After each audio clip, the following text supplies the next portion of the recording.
Која е разликата измеѓу една натална карта и транзитните планети? Дали имаме тука една разлика? Па да, секако.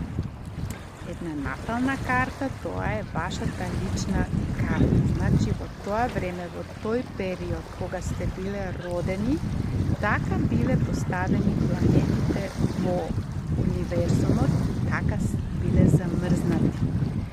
И тоа значи една натална карта. Сега, што значи тоа транзитни планети? Планетите кои што актуално се движат околу нашиот сончев систем, тоа се нарекува транзитни планети. И битно е сега да се знае како они влијаат врз вашата натална карта. Што значи тоа, што е битно сега да знаеме, зашто е сега времето дојдено. Значи, преку тие транзитни планети ќе можеме во една натална карта да откриеме зашто е сега времето дојдено.